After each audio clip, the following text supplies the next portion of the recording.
this mess here. Basically just clean up. Wanted to chat with some folks today, kind of catch everybody up where we're at on the co-working space install, and then, but I do need to take care of this. This is some work that's got to get done. So I figured since I'll be cleaning up, why not just go live while I'm doing it and be able to chat with some folks, talk business, talk strategy. Again, for those who don't know, I'm a business coach who works with small and medium-sized companies. I go live every now and again in order to answer any questions live that people may have. Again, I'm a executive business coach. I work with companies all around the country, and yeah, so that's it. So anyways, may have seen on a previous one of my shorts that we put out where I had to replace the carpeting in the bathroom. That they carpeted the bathroom here, for goodness sake, in this building that I bought. So I needed to get that taken care of. So we did that yesterday. But with that, there's a mess left over, which we're just cleaning up now. That's really where we're at. So this is the big piece. So a lot of this is just going to be kind of getting my tools in one spot, getting everything into trash bags, consolidating my trash out of the cardboard into bags, and then breaking down the cardboard so I can get this stuff over to the recycling place. That's what we're looking for here. But I will say this: I feel 1,000,000% better today than I did yesterday too. I was at an event the day before, and at the event, I ate some food. I was there that had gluten in it, and it really wrecked me. I was all inflamed and just feeling absolutely atrocious after having that. So yeah, it's more and more evidence putting to where my life is better if I'm not having any gluten in it. So we're just going to continue down that path and keep doing that thing. So that's good there. But beyond that, we have got, like I said, we got this whole section we just got to work on getting cleaned up today. Which will be good. Looking forward to that, getting this done. It'll be nice to have this area back together. That's the big piece here. So, additionally, staying caffeinated is also going to be high on the list of importance as well. So with that, I think in order of importance and in order of operations here, I'm just going to work on breaking some of the stuff down into smaller pieces and doing the other stuff there going. So, hey, listen. You do your best, all right? You do your best. I believe in you. I think you can get there. Isn't it crazy what you can find on YouTube Live now? I'm not out here peddling my OnlyFans. I'm peddling my, hey, here's what post-construction labor looks like. So we got this stuff to work through. But that's funny. Thanks for the good laugh there. I appreciate that. Yeah, you want to head over to TikTok Live if you're looking for that. So.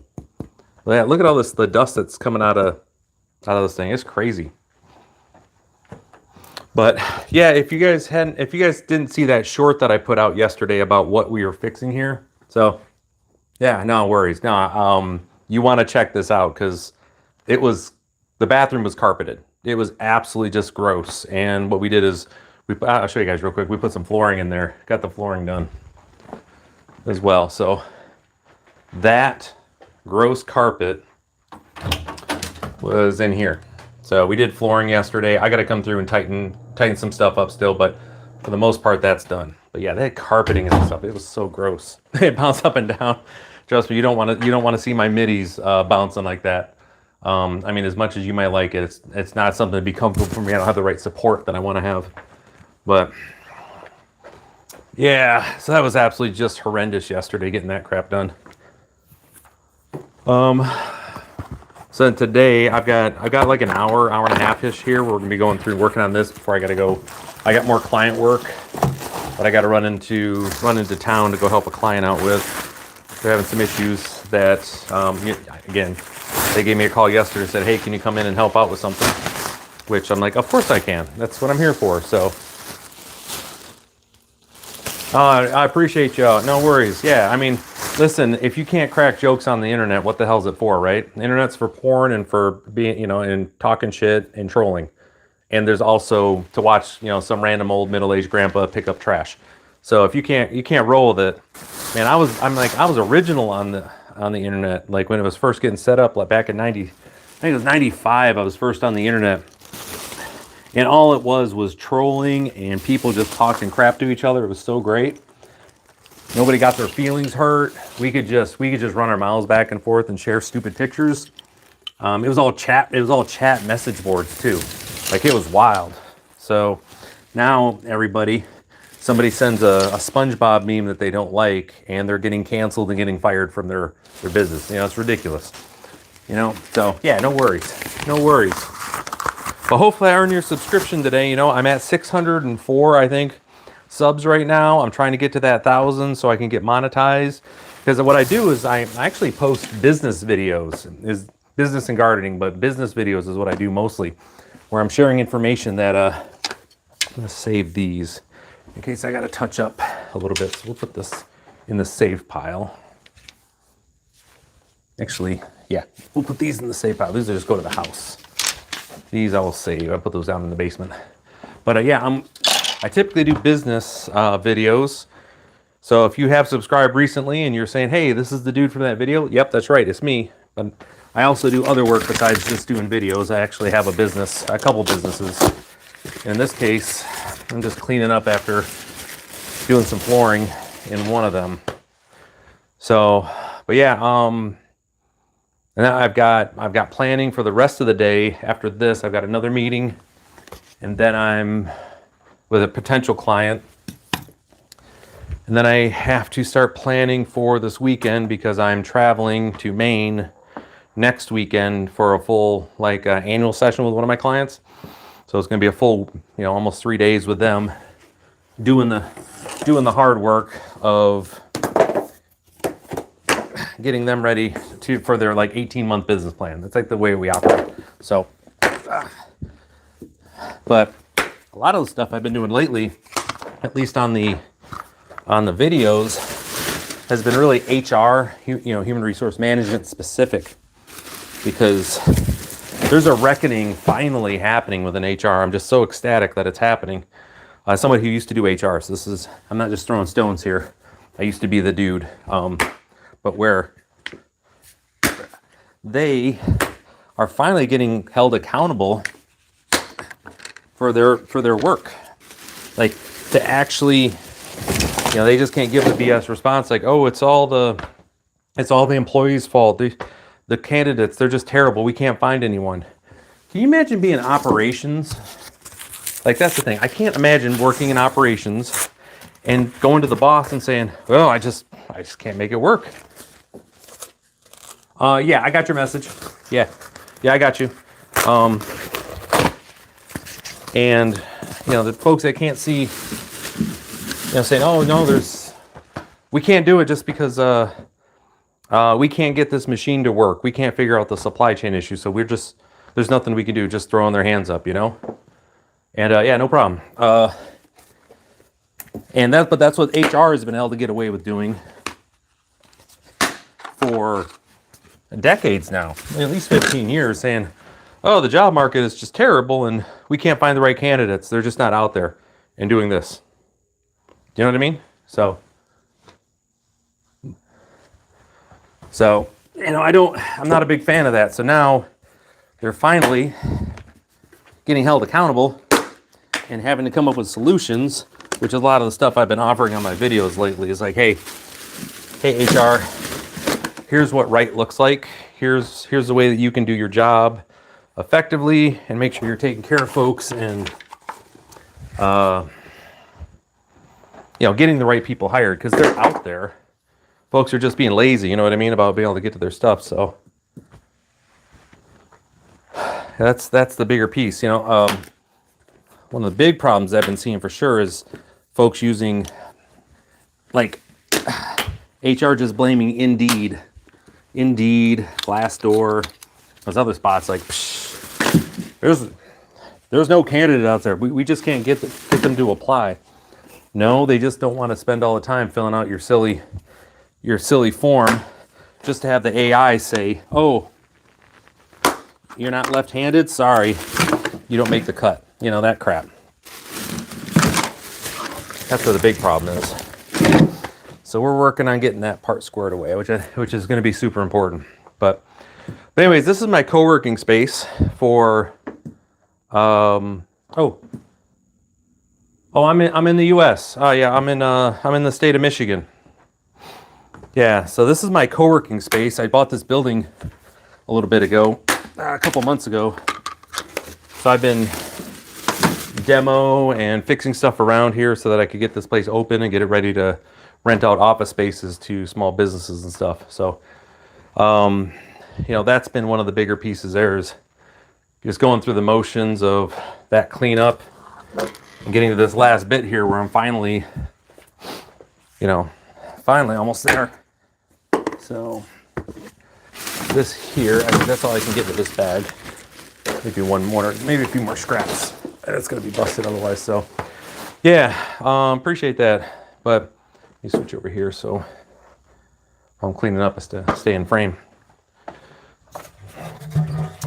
But we've been grinding here. A big part of what I do for work is helping small businesses and stuff. So other than break equipment. Yeah, I know that one. Isn't it crazy the difference? You talk about that with the trades. I have a friend of mine who's in construction. Isn't it? It's just amazing how much. Okay, we've got this generation, and this is not throwing stones. I grew up on a farm, so I grew up doing manual labor and always tinkering and stuff. But the lack of outside play and being outside, being active, and doing all those things, and how that has translated into inability to understand how machines work and just how simple things work. Good morning.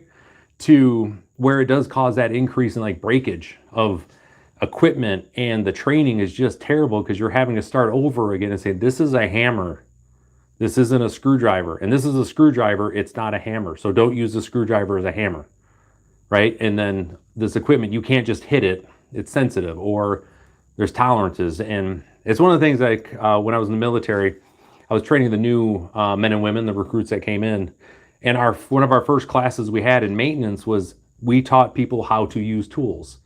We had to just develop this entire curriculum because these young men and women who were coming in, no fault of their own, right? It's just a situation. They've never they've never hammered a nail before in their life, actually have to do it outside of the Lego little Duplo, whacking that one thing. So to be able to go through it, we had to do that. And that's what I've talked with a lot of my clients who are in the trades. You have to start from zero understanding, Independent, going with health tech hey, that's good. Hey, all right. Love to hear that. Good for you, going independent. Love that. Good. Love hearing that. Independent's the best way to go. There you go. Love hearing that. Congratulations. Cool. Yeah. Hey, if you're in the chat, let's give some love in the chat here for, love over here for Gato Planet. Huh? Going independent. We love that over here. We love that. Cool. So what I would recommend, with that, with going independent, there is, when it comes to sales, there's a book called Spin Selling, SPIN, Spin Selling Method. You can get the book. It's an older book, but get it. It's the, from a sales function, it's a great system. It'll help you get all sorts of clients. It'll help you close a lot of stuff. So yeah, exactly. You want to get paid. You want to get paid for the work that you're doing. Absolutely. I mean, it's cool to create, but it's also cool to get that cash in your hand for the hard work and energy that you put out there. So I get that completely. But yeah, back to that note about the, where the men and women are at, and just breaking equipment and just not being able to handle stuff. And it's no fault of the young men and women who are coming into the workforce right now. You can't help it that their parents didn't put an iPad in front of them. Your kids, what you can do. I mean, hell, if I was a kid, I would have rather than splitting wood growing up, I would have rather been sitting on the computer playing games, or on the iPad doing whatever, doing Fruit Ninja, whatever it is. But instead, my parents, we had a different situation. I had to split wood. I had to work on equipment, which, I mean, and as an adult, it definitely helped me out. But, a couple of years ago, I was renovating my roof. His brother. Yeah, 100% right there. Yeah, we see that a lot. Like, man, if I have my drill, so Ghetto Planet, you remember this when I was putting up, I think you were on the stream where I was hanging stuff in the conference room, right? If I remember correctly. I was going through and showing people how I've just come to the understanding here is like when I'm on my live stream, right, and I'm doing stuff, I'm going to have to teach people. Like I make sure to show them. So I had the drill out there, right, and it's a chuckless, or it's a keyless chuck, right? But I was showing them the little trick where once you get it tight, you turn it back like a quarter turn and it locks the bit into place. And I was just laughing about that. Like, it's that same thing. Like if you don't know, if you never had to do it, you don't know. So yeah, it was a lot. Oh, cable work. I remember that one. Yeah, but yeah, there was a lot of cable work. I've run an entire network. I had to redo the entire network through this whole building here. We'll go on a quick tour, show you guys what's up. So this is the back room, like back over here, kitchenette. Obviously it's a mess right now. That's what we're doing. We're doing some cleaning. And then right down here's a hallway leading into the workspace here. I had to come to this side. So this is one of the offices that we put together. Ran fresh Cat 6 through this whole thing. It's a larger office that you can get a couple people in there. This is a previous stream here. We were actually working on this. I've got acoustic tile that's going in here. This is going to be like a podcast room where people come do recordings. I already got a few people signed up, ready for that, so that's cool. This is the conference room we did here. Like I said, I ran a gig line into this place, redid the whole network. I've got multiple setups here. So yeah, and then this is the operating system that I train. This is my Mason County Coworks. I know it's backwards, but that's the business that we have here. So this is a nice little meeting space that people can come and have. Want folks to be able to do that. And then these are individual workstations that folks can come and rent out, either by the hour, by the day. I've got another office in there. There's my office right there. And I got one more office right here. It's not a big space. It's not like it's a huge building. But folks that come in here, I still got to set this one up. But anyone who rents an office, they're going to get a standing desk. It comes with, a little storage that they need to have here for their stuff. They're going to get a 22-inch monitor that they can plug into with this little network hub thing they can do, docking station thing. So yeah, but I've got more acoustic tile I got to put up. We did the whole, another stream. Yeah, that podcast room, I've already had a few people reach out just for recording purposes and whatnot. I got a couple of folks that do a lot of video editing, a lot of video work, so they need a good place for voiceover. But I've got a full, I made sure to get, we got decent mics, decent board, decent setup for everything, so they can just come in, rent it for the hour or two, whatever it is. Or I guess a 2-hour minimum is what I'm going to put on for rental, them to come in. So, and I got another person. She's a realtor. She's going to be doing a podcast on the local real estate market, which is pretty cool. I'm pretty excited about that. So I'm going to help her get that up and running. And then she's, but I'm not charging her anything. She's one of the folks I mentor her. And no vending machines. So, and then, so we're actually in kind of like the little break room area here. There's a little table that's right over there. I don't know if you can see it. That usually is right here. And this is just like a little kitchenette to warm stuff up. But what we're doing, so I'm not trying to, locally, we've got these little restaurants in my town here. Anyone who comes in here to rent an office, rent a computer, they get discounts at the, I've worked it out to where they can get discounts at the local restaurants. So I want them going to the local cafe to get their coffee is really where I want them to go. I want them to go to the burger joint that's 2 doors down, or the cafe that they can get a sandwich. So the goal is to get people in here and then have them go out to the local restaurants in the area, local area, to take care of that. So, oh yeah, well, yeah, they're like, one's 20 feet. The other one is just half a block down. And then behind me, if you go further down, within walking distance, you know, it's about a 10-minute walk. We've got, it's a campground on a river. So we're going to have people walking up here to use this space, and then they can go get their coffee and their other food while they're up here and then head on back down. So my goal on this, I mean, I'll make a little money on this. I just want this thing to, I just want here to pay the rent. This is simply just a real estate play, not a money-making venture. I really want to make sure that we're having as much business get spread around the downtown here as we can, because that's going to be where we start getting more of a,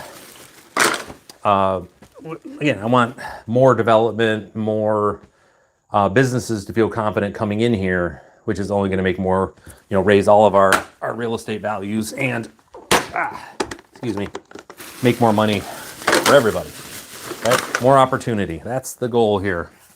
How can we build value for everyone, not just Ryan? So that's kind of the plan here.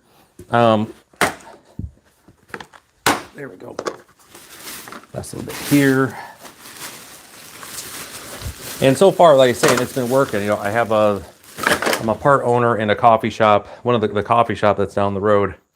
Down the road is like, you know, half a block away. And I offer 10% discounts to the folks that come here. And the folks here, when they come in, they go get their latte and their cappuccinos, whatever they want. So that's working out good. Driving sales down to the coffee shop. But that's the plan. Anytime you have something that's, you know, want to be decentralized. So to your point, you know, the vending machines are a way to be able to bring it, you know, make sure that you're getting additional revenue in here. That'd be counterintuitive to what my decentralized revenue plan is. So, you know, that's the thing. I want to be able to have, for me personally in my businesses that I have, when I have 10 businesses, I'll be in a good spot, because that's 10 different revenue streams coming in that I'm not too worried about. So if there's an issue with my consulting firm, I can still, I'll still have revenue coming in from other stuff. I currently have four revenue streams that are coming in. I've got military retirement. I've got this work here. I've got my consulting business. I've got the cafe, and then I've got this as well. My goal is, so if you haven't subscribed yet, I would really appreciate it. My goal is number 5 is going to be able to monetize on YouTube. So that way, as I'm putting out my business videos, which I just enjoy doing for education purposes, would be then to also make some money on the YouTube videos as well. So water cooler, yep, oh yeah, we got water cooler. So we got this water cooler here, right? It's internal. Oh, I know you're subscribed already. I know I got you. So we got this. So actually, I got this water cooler in particular. It opens at the bottom. Oh, I got this thing's in the way here. So it opens at the bottom here for any of the, because there's these water bottles that tend to be a little heavy, and I don't want anybody hurting themselves lifting them up to refill it if I'm not here. So they can just kind of scoot it in all by their lonesome, you know. Now I appreciate your subscription. You know, we got other folks on the chat. I would definitely appreciate, you know, those subscriptions as well too. So, yeah, I'm excited for you though. You get that, to be able to get that, go independent, get your work growing there. That's gonna be awesome. I'm excited for you. That's gonna be pretty cool. Yeah, the only design issue you're gonna run into with that though, like with that this water cooler, is when the pump goes. So like versus a gravity fed one, like that's the issue. But I don't foresee that being too big of an issue, too big of a concern. At least not right now. We'll see. We'll see how it turns out. But so yeah, man, that was gross pulling up that carpet, y'all. That stuff was just nasty. It was so gross, folks. There was every bit of chunky awfulness you can think of coming out of that carpet, just everywhere. It was just nasty. So I am glad to have that carpet out of there. Like, that was gross. Okay, so these, all right, so now next piece on here, I've got this obviously a little bit more to pick up, but next is going to be breaking down these boxes a little bit. I've got them full of junk, but I've got to get them into bags as well. So I want to break down this cardboard because we recycle all of our cardboard around here. On my local school, Mason County Eastern in Mason County, Michigan, they have a big old semi-trailer that they back up in there, and we fill it up with cardboard about every 2 weeks, the whole community.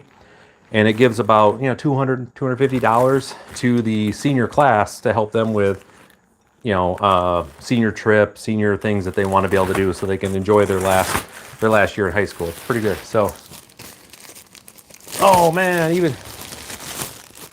that, heck yeah, I got that master's degree. So I'm talking about, we love education here. We love education here. The right education, mind you. We want to have the right education, but we love education here. Yeah, man. So I was talking with someone. Yeah. So if you're in the chat, let's give a little love over here for that master's degree. We love that stuff. But I was talking with somebody this week about the difference between, those folks who are successful and those. Yeah, well, yeah, doctorates, like I said, make money with your master's and then see what you can do with your doctorate. That's why I say you got the masterate, now get to work. And then when you got time, work on that doctorate, because the return on investment for a master's is higher than it is for a doctorate typically. So, but anyways, I was talking with someone about how to, what was the phrase I was using here? Like the difference between those people who are successful and who are able to bridge that gap into success and those who aren't. And frankly, it just comes down to doing. Do you have action? Are you on top of things? Do you spend your time thinking about everything versus doing?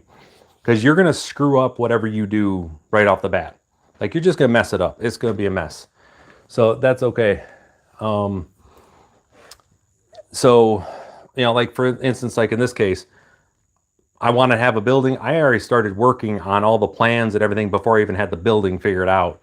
I was waiting for the right building to show up, and I had a few in mind. Right building showed up, pulled the trigger, got the building, got in here, started ripping stuff out before I even asked if there were, before I even gave myself time to think about it, because I knew there was a market in here for this work. So just get in, start doing. And the biggest thing is the sooner you begin doing, the sooner you begin failing and then learning what is going to work for you. Like that, I cannot overstate how important that is. Okay, well, whatever you can do to start getting some contract work or whatever to help out there, just to even hitting the ground, making phone calls. Start making phone calls, start talking, shaking hands, whatever you got to do. Like for here, like for my work, best practice that I coach to my clients who are entrepreneurs, right, who are kind of by themselves, you should be having 25 significant conversations per week, like meaningful conversations. So 5 meaningful conversations per day at a minimum, 5. And find a way to keep track of them. There's any number of ways you can track that, but find a way to keep track of it, and your day isn't done until you've had 5 meaningful conversations. And you get to decide what meaningful is, but meaningful should be, is it bearing fruit? Is it helping me towards my business? Is it helping me get me one step closer to that ideal client that I want to meet? Those are the things you should be working on. So, where that's your bet, that's your shot. So what I recommend is to everyone, I do the same thing here, and this doesn't count as while I appreciate and I enjoy talking with you all, this doesn't count as like my meaningful conversation. This is more just, my time here. But yeah, I have 25 meaningful conversations per week, and I shoot for 5 per day. But on the week, I have to hit 25, and I'm already there for this week, which is great. I hit that actually Wednesday. Wednesday, I'd already hit my 25. And what was nice about that is we had an event where our Chamber of Commerce was doing stuff. So that I was able to knock out a bunch there. Okay, showcase my deal work ethic. Yeah, yep, absolutely. You got it. That's the plan. And here's the thing. Just keep in mind, all you're looking for right now is feedback. You're just looking for feedback. You wanna put all your work in front of people and see where the value is. See if folks are able to identify the value you're trying to deliver. If they don't see the value, you've got work to do, because now you need to say, okay, how can I better position this? What do I got to work on my marketing, on my sales pitch, on my function to ensure that folks, this can be loud, sorry, can understand the value I'm trying to deliver here, that this product delivers, right? So that's why, just get yourself in front of people. I mean, my first client, I locked in the first conversation, but it was my second, it took me a while for my second client, as far as getting them on a national level to really work on my overall, not just my sales pitch, but the framing that I provide on the work that I do as far as working with clients. So it took a little while to get that figured out. Yeah, yep. So here's this right here, that's what I love about it. So you think you're pretty good at conveying a vision. When you're in front of people, the way you know you are connecting and people are understanding your vision and what it's going to look like is when they start writing you checks. All the niceties in the world, all of the, hey man, that's great, I get it, I totally see what you're doing. Until that check gets written, you have not mastered the way that you convey your message. Checks, money coming your way. When people separate themselves from their hard-earned capital, that's when you are providing value and you are messaging it correctly. So please keep that in mind, okay? That's not me saying you aren't handling that. It's just, that's what it's got to be. So, yep. Like I say, and I've always been I think you guys, those that have been on the stream a few times, I think you guys know this. I've always considered myself a bit of a hustler, a little bit of, I'm always trying to work an angle. But I didn't know shit until people started I didn't know anything until I tried to get people to cut checks. That took the difference. Yeah. Yeah, I mean, trust me. And I always be humble, but always put in the work, and then just listen to what people have to say. Just listen. That's one of the reasons that I do these YouTube channels. It seems where I do my videos and I'm out and about creating these things, right? I think that I know what I'm talking about. I think I know how to deliver it in a way that's going to be effective. I put it on video and I get like 4 views. I didn't know how to communicate it effectively, and I need to reassess how I am talking about it. So that's why, another reasons why I do these YouTube. It helps me get better at refining my messages as a whole. What is this stuff? When did I have? Man, there's so much work that I've done. Oh, that's right, I replaced windows. I'm like, man, when did I do plexiglass? Yeah, that's right, I had a window I replaced. That's right. This has been over a month since I did that stuff, goodness. So, yeah, just stay humble and just listen to people. And here's the other thing too, just be prepared to shift as well. The work that you think you're going to do at first may not be the work that you're going to end up doing. I mean, I know the work that I'm doing, where I want to do it, so it's a little bit different. But a lot of folks, when you're starting out as a contractor, like I didn't have YouTube in mind as a potential, stream. This wasn't something I had in mind. I knew I needed to do it for marketing. But all of a sudden I had people started following me and we get into these conversations, and then there's monetization, which if you haven't subscribed yet, please do. I would definitely appreciate it. Is another revenue stream to be able to drive business. So,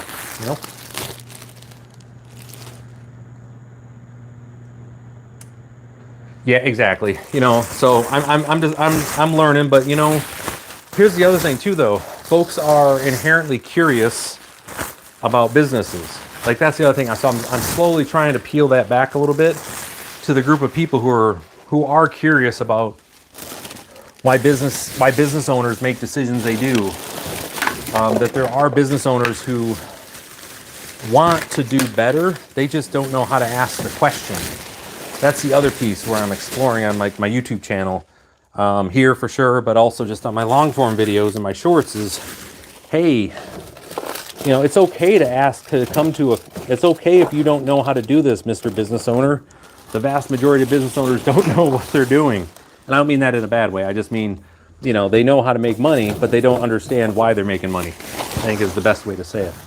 They haven't figured out, they don't fully grasp how the business structure works or how their business is actually generating revenue versus, you know, the product and stuff. So yeah, so that's another piece that I've been definitely spending a lot of time as far as curating and cultivating and helping people get better at is understand, okay, so for instance, this goes my coffee shop, right? And again, I'm a small minority owner in this coffee shop. Lisa runs the joint. She's the primary owner. However, I manage the social, and I mean, I know I've run those businesses, so I'm the operations, you know, I help her operations support stuff as far as the planning, etc., to get things done. But with the work that, when it comes to a coffee shop, right, be able to come through and work at those areas, you are in the nostalgia business. And that's what I remind everybody. You are in the nostalgia business. Yeah, exactly. Starting line. The starting line is more of a cliff you just jump off and you get going.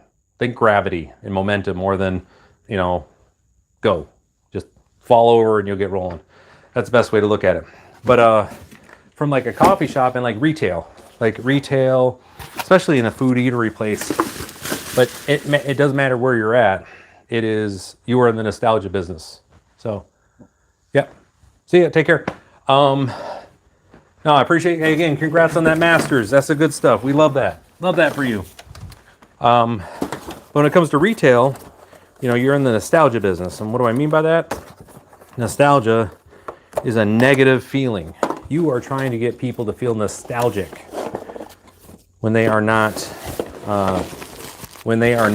with you, right? They're not at your coffee shop enjoying, you know, being around you, having your food, drinking your coffee, the way that your people, you know, the way that you treat them. You want them nostalgic because nostalgia is a negative emotion.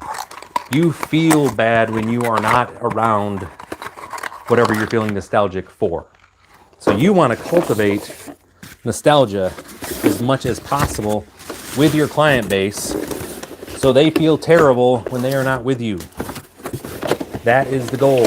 That is your goal in retail. That's why we want customer service to be so great. That's why we want to be able to fill that personal void that folks have that they can only get with you. So they'll come back and be like, "Ooh, I'm gonna go back and I want to work with Brian." I'm gonna keep this. I made this box. We'll be all right. So this is definitely a breakdown. You know, I want to work with Ryan. I want to get back there, man. He just makes me feel good when he's around. That's what we want. It's not that, and you have to genuinely like people too. If you don't genuinely like people, it is very difficult to be successful in business. Because when you think about what a business is, all right, let's rewind this back a little bit about what a business actually is. Let me double check time here. I got another 20 minutes or so I got to wrap up. People are coming to you because they need something from you. They need a good or a service. They have a pain in their life that they want to give you money for to solve. And you have to have empathy for these folks, for the people that are coming to you, and honestly just care about them. Be like, "Hey, yeah, I get it. I know you're suffering. I know there's an issue in your life that you need taken care of, and I got you, and I'm gonna do it better than you expected." You know, when you think about lawn service, you think about restaurants, whatever happens to be your job, the most successful of those, they've got hustle, They look professional when they get there. They care about the way that they leave the client feeling. They spend their time doing that. And it's all about making sure that the customer feels amazing. Why? Because it's a significant emotional event to write a check for someone to solve a problem for you. Right? It's why people get so. See, one of the clients that it's the realtor I was talking about earlier. I want to say I adopted her, but we started working together just because I like her vibe. I think she's cool. She's good for the area. She fully understands that as a realtor, like her job is she's part psychiatrist. Like that's a big part of what she is. She's a part psychiatrist. She is there to help people through the significant emotional event of selling their home, where all of these memories, their kids grew up, they might be going through a divorce, where their marriage fell apart, any number of reasons, right, that are happening. She's there to listen to them and help them through this emotional journey. She gets that, and she takes that seriously. She's serious about it, where she understands the vulnerability that these people are sharing with her. Now, what she's done as part of her marketing, which is brilliant, is she makes sure she captures those feelings in her social media, in her marketing. It is always captured in there as something to be aware of, and always a focus that we've got, that she's going to protect their emotions, the way they feel, and the issues that they're having.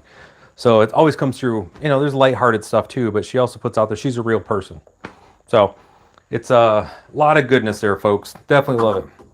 All right, well, hey, I got to cut the stream here. I got to run the vacuum, and vacuums on live aren't exactly like the best. So again, appreciate y'all hanging on the stream here. Again, my name is Ryan Howell. I'm a business coach.